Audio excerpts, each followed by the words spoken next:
The Tube map is an icon of London, just like Big Ben, the Tower of London, the London Eye and M&M's World. It's instantly recognisable to locals and tourists alike, known and loved and parodied all over the world. With a new version coming out every few months, some people are properly obsessed with the Tube map, with vast collections, and can spot the subtlest of differences between different versions. Ugh, look at them. Massive bunch of nerds. But don't take this map for granted. This map very nearly looked very different, and the London it's a map of might have looked very different as a result. So, what is the story behind this map?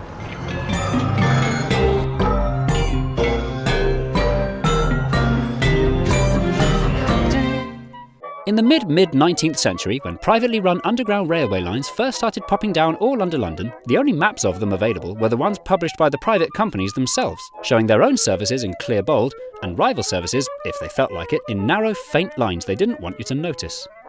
Because rival companies were often competing for the same passengers, they very often went out of their way to be uncooperative. This circular route was operated by two rival companies who hated each other. The Metropolitan Railway ran trains clockwise, and the confusingly similarly named Metropolitan District Railway ran trains anti-clockwise. Long story. If you wanted to go just one stop but you bought your ticket from the wrong booth, you had to go the long way round the circle.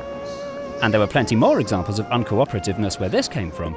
For example, if you wanted to change trains at Bank Station, you had to take the lift up to the street, cross the road, buy another ticket, and then take the lift all the way back down again.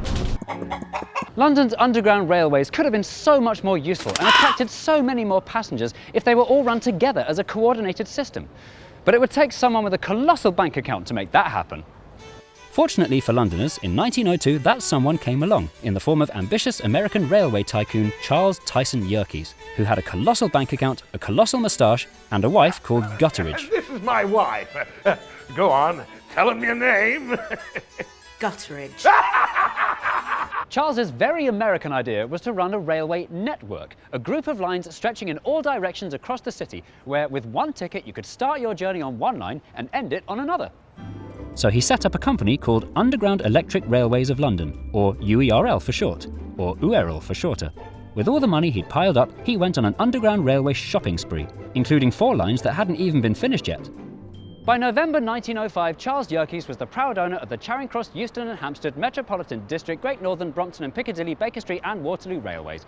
And by December 1905, he was dead. With the very shrewd move of dying, he avoided having to pay back any of the huge debts he'd built up. But his dream of creating an underground network in London had come true. The UERL was a properly integrated system with common ticketing and station buildings that looked really similar. And a proper network needed a proper map. And so, in 1908, the UERL published this. The first map that showed all the underground lines in London mapped on one map, including the ones UERL didn't own. It had some really handy innovations. Each line was given equal thickness, and each line was given a different colour. Features that are familiar to us today, even if the colours aren't too familiar. The Piccadilly line in yellow! This complete map of the whole network was very useful, but it wasn't very easy to read. With all the tube lines and roads and landmarks and Army and Navy and auxiliary stores, it was a messy clutter with too much information and looked like a plate of spaghetti. The problem was, the task of creating a map of the whole network that was both useful and easy to read was a notoriously difficult one. Lots of companies at this time published their own maps of London's network, each with their own approaches, some of them bonkers. This one's my favourite, the Wonderground map by Max Gill, simultaneously incredibly detailed and incredibly completely useless. Mapping the entire system was only about to get even difficulter. By the early 20s, the London Underground had begun sprawling uncontrollably out in all directions into the distant suburbs. To help manage this growth, the UERL appointed a new head of publicity, Frank Pick. Pick was obsessed with the tube's corporate identity, the notion that the whole system should feel more togethery. It was Pick's idea for every station to have a roundel, the iconic logo with the red circle and blue line, and for every sign to use the same font with the perfectly round O's and the little diamonds for dots above the eyes, and to commission all those lovely posters that your middle-class friends have in their kitchens. Most importantly, Pick wanted every leaflet and every poster on every train, on every platform, in every station to use the same map design.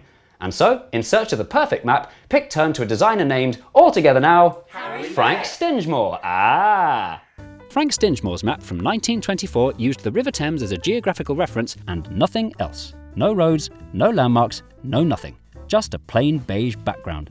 With easiness of reading at the top of Stingemore's priority list, his map did something that was basically cheating. To fit all the detail in, Stingemore took the naughty shortcut of not bothering to draw the distant suburbs to scale. For example, these stations on what we now call the Northern Line were bunched dishonestly together in a totally fictional straight line. But the thing is though, that's the thing. The thing is, this is the thing. The thing is, this didn't matter. For passengers trying to get from station A to station B, this map still served its purpose perfectly well. Unless you were driving the train, why did you need to know the exact length or exact bendiness of each bit of track? Come to think of it, even if you're driving the train, you don't really need to know that either, do you? Frank Pick was very happy with Stingemore's map, and the public were happy with it too. Stingemore's innovation had shown that a map could still be useful even if the scale was distorted. And it was this concept that inspired another designer to do something even more radical.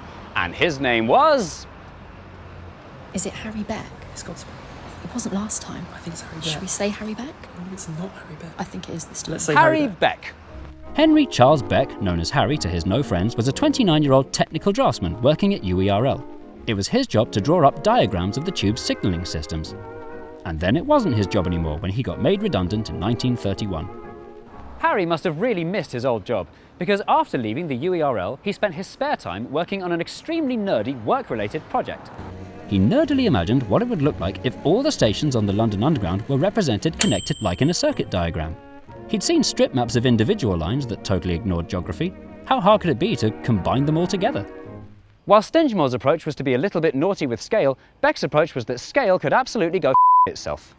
Harry drew the entire network using only straight lines that were vertical, horizontal, or at 45 degrees.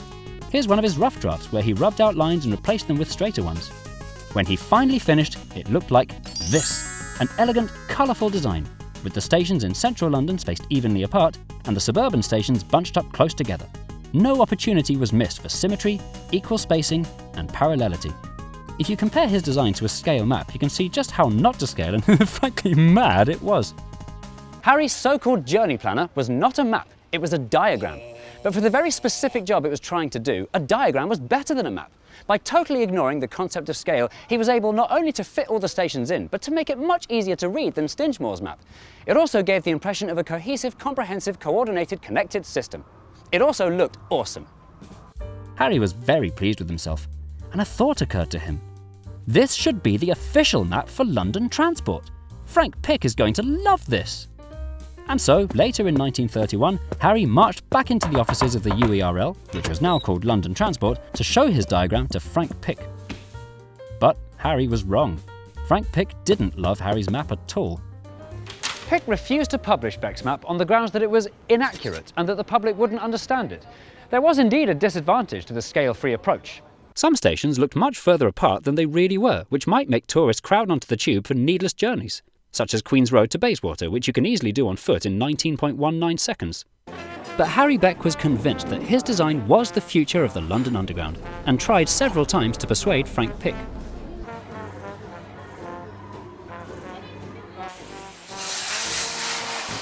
Eventually, Frank Pick gave in, and agreed that if Harry Beck agreed to leave him alone, he'd agree to print a very limited trial run.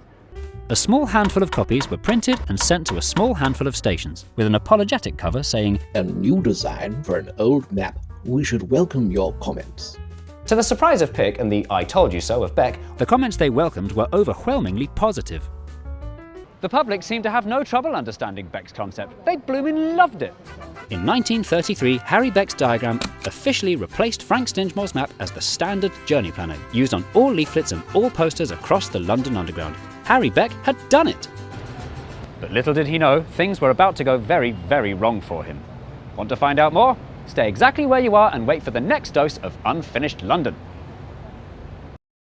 Hi folks, just to say thank you so much for watching. I'm sorry it took a little longer than usual for me to get this video out, but I do have a really good excuse. Just a few weeks ago, the most amazing thing in the world happened to me.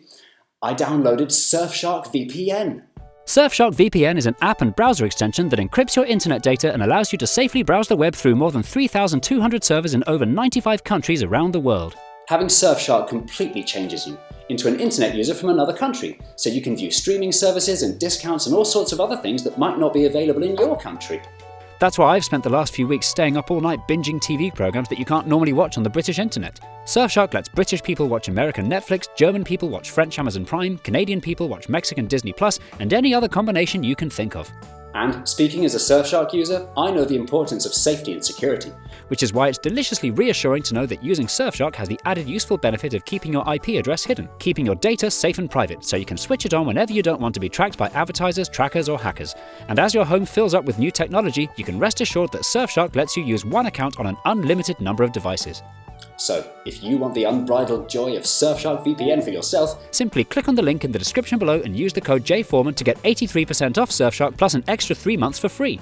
It'll be the best thing that ever happens to you. And Surfshark offers a 30-day money-back guarantee.